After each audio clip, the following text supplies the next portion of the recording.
il y a plusieurs mois, les agents de santé sont allés en grève, les hôpitaux sont restés fermés. Et quand je regarde votre projet de société, je vois que vous avez mis sur tapis la question de la santé. Vous avez dit que vous allez remettre le système sanitaire béninois au service du citoyen. Qu'est-ce que vous mettez dedans? Oui, aujourd'hui, il faut constater que nous avons un système de santé qui n'est pas tout à fait favorable aux citoyens. C'est vrai qu'il y a eu des efforts, il faut le connaître. Il y a eu cet effort donc, de rendre gratuit un certain nombre d'actes sanitaires. On a parlé de la gratuité de la césarienne, il y a d'autres efforts qui sont en cours. C'est très bien, il faudrait les évaluer pour voir effectivement ce que c'est devenu, quelle est la réalité de la mise en œuvre de ces mesures-là. Ça, c'est important. Mais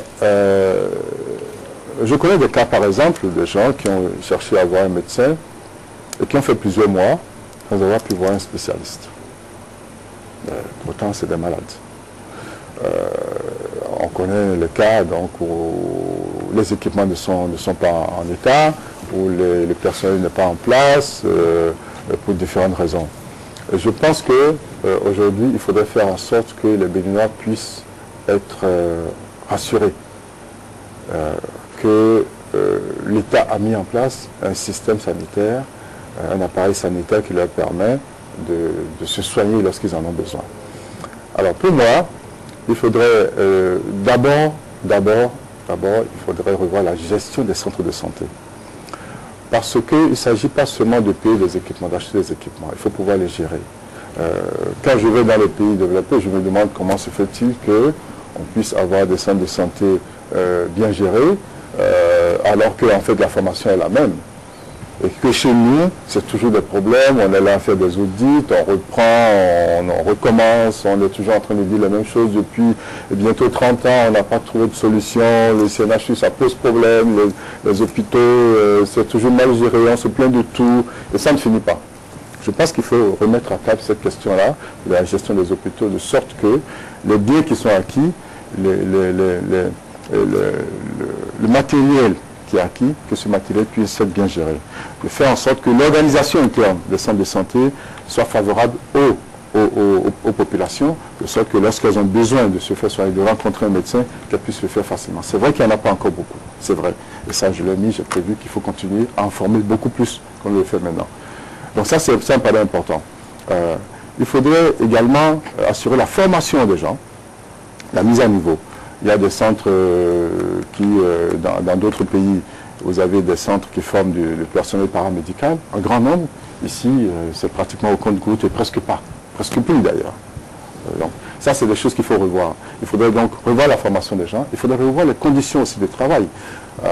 Je sais qu'il y a eu effectivement des grèves, il y a eu des questions de primes qui se sont posées. Je pense qu'il faudrait remettre tout ça sur la table, et il faudrait revoir ça en fonction de la pénibilité du travail. Parce que le personnel paramédical me paraît quand même être un personnel très très important dans le dispositif sanitaire. Et ce personnel-là fait un travail de base qui est un travail incontournable, qui est un travail déterminant pour la santé des Béninois. Il faudrait donc revoir les conditions de travail, revoir la pénibilité et faire en sorte qu'il y ait plus d'équité dans la gestion du personnel. Voilà un peu ce que je voulais dire très brièvement. J'arrive. Chez Zogar, vous avez beaucoup d'idées. Vous voulez par exemple adapter notre système éducatif à nos priorités de développement, assurer l'alphabétisation de tous, libérer l'énergie et l'intelligence des femmes notamment. Mais Cherif Sizogor, il n'est pas membre d'un parti politique, il n'est pas président de parti politique. C'est un cadre, il a travaillé au ministère des Finances, il est actuellement en service à l'UMOA, fonctionnaire de la Banque centrale.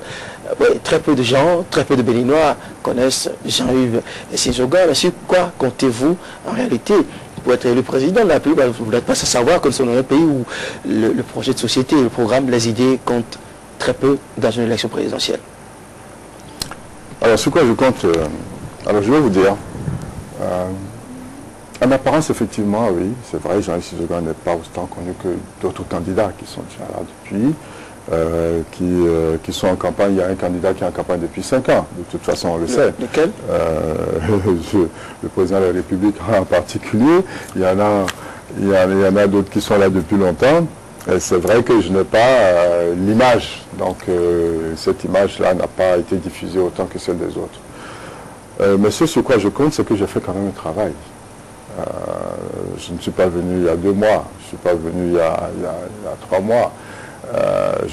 Pour vous imaginer bien qu'un projet de cette nature, cela ne se décide pas du jour au lendemain. Il y a quand même un travail.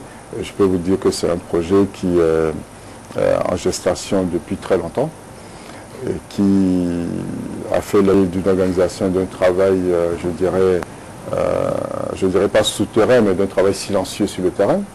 Un peu partout sur le territoire national. Je pense pas qu'il y a une commune où je n'ai pas une petite cellule, une base ou quelqu'un qui a déjà commencé à travailler. Ça, je peux vous le dire. Et donc, c'est un travail que nous avons fait depuis le début de l'année, tranquillement, sans faire de bruit. Sans faire du bruit pour différentes raisons. L'une des raisons, c'est que vous avez vu, j'ai failli être emporté par des policiers à une destination que je ne sais pas. Et donc, tout ça a fait que j'ai préféré faire ce travail-là avec les Béninois à la base, avant donc de commencer à faire la communication médiatique telle qu'elle. C'est peut-être pas, c'est une stratégie qu'on peut critiquer, mais c'est la mienne, elle correspond, disons, à mes contraintes personnelles, à mes contraintes professionnelles, et surtout au respect de national. Donc voilà, c'est pourquoi je l'ai fait comme ça. Mais rassurez-vous, ce n'est pas il y a 2 mois que ça a commencé. Donc voilà ce sur quoi je compte. Je compte sur les jeunes, vous les avez vus, vous les avez entendus, je compte sur eux, je compte sur les femmes. Oui, voilà. Est-ce que ce qu'on a vu dans une petite salle qui parlait de GIS, Jean-Yves Sizoga, ça suffit pour se faire élire président? Je sais que vous êtes de Ouida, et vous savez que Ouida, c'est une forteresse âprement disputée. Il y a là toutes les forces politiques actuellement sur ce qui est politique nationale.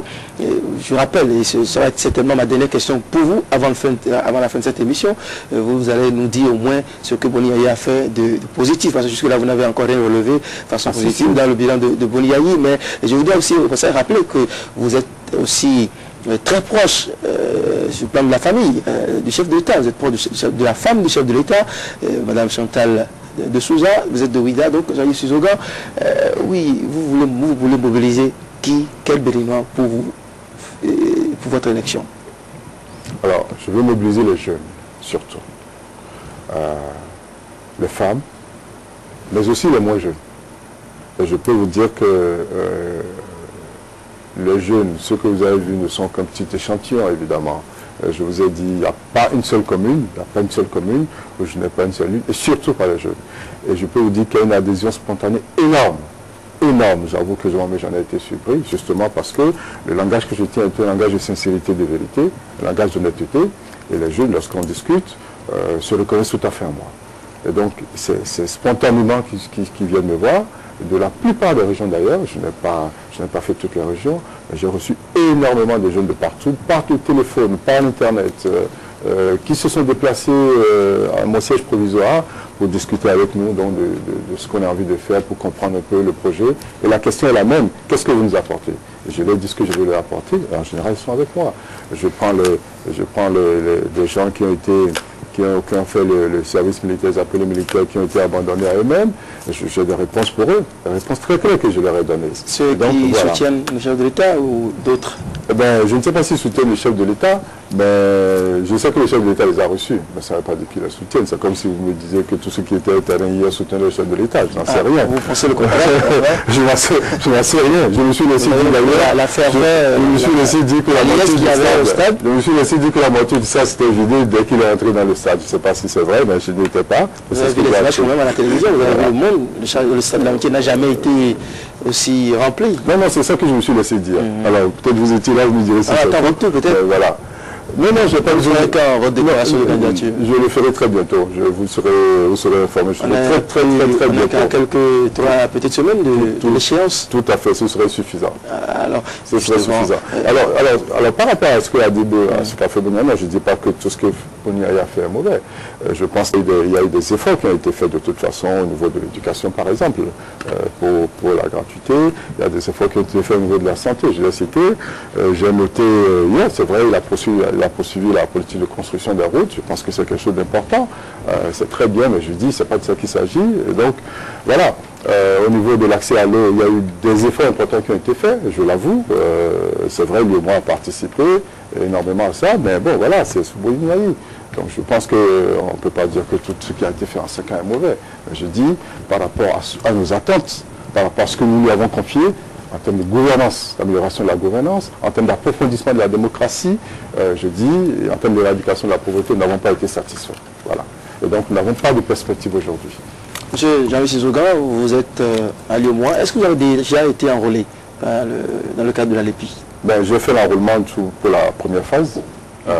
J'espère pouvoir faire l'enregistrement biométrique aujourd'hui, puisque c'est en cours. J'étais venu ici, j'ai fait une semaine, j'ai fait 10 jours ici à demander tous les jours par où, comment faire pour s'enrôler. Apparemment, personne n'a l'information. Si vous êtes sûr de pouvoir le faire avec toutes les difficultés que rencontrent les agents, les OPK dans le cadre de cette opération de ratissage en cours. Voilà justement ce que nous sommes en train de vivre. J'en parlais tout à l'heure, le problème de la démocratie. C'est une honte pour notre pays qu'en 5 ans, même plus, nous n'avons pas pu faire une LEPI. C'est quand même incroyable. Alors que des pays qui ne se réclament pas, qui n'ont pas été à l'origine de cet engouement démocratique, l'ont fait tranquillement. Et mieux que nous. C'est incroyable que nous ne puissions pas le faire. Alors on est là, à quelques jours des élections, on fixe les élections, on ne sait pas quand est-ce que la liste sera finie, on ne sait pas comment est-ce qu'on va s'inscrire, on ne sait pas comment on va se faire enrôler, personne ne nous donne des informations. J'ai même eu interroger des membres de la Mirela qui m'ont dit non, je ne sais pas très bien, il y a quand même un problème. Il y a un problème. Donc je crois que nous allons vers la catastrophe, hein. Enfin, c'est mon avis, on est tous d'accord. Une situation très inquiétante. Malgré cela, vous allez toujours aux élections, vous êtes candidat. Mais je serai candidat. Je serai candidat parce que, vous savez, on se dit qu'il faut peut-être laisser passer les difficultés et puis venir en 2016, des choses comme ça. Je ne suis pas de cet avis parce que je vous l'ai dit, ce qui va se passer dans les prochaines semaines va être déterminant pour les 50 prochaines années, à mon avis. Si nous votons mal, nous sommes partis pour 50 ans d'errement. Il faudrait que les Béninois fassent très très attention. Il ne faut pas s'amuser, sinon nous serons responsables de ce qui va arriver à nos enfants et à nos petits-enfants. Ça c'est clair. Il ne s'agit pas de dire oui, ben voilà, comme il était là, allons-y, voilà tel qui était dans l'arène depuis, alors on y va. Je pense que ça va être une grosse erreur pour les prochaines années. Nous allons faire un siècle d'errement. Et ça, je crois qu'il faut l'éviter. Nous avons aujourd'hui la possibilité de l'éviter. Je sais que les Béninois en sont conscients et je sais qu'ils vont travailler à l'éviter. Voilà, monsieur Jean-Louis Sizoga, je pense que nous tendons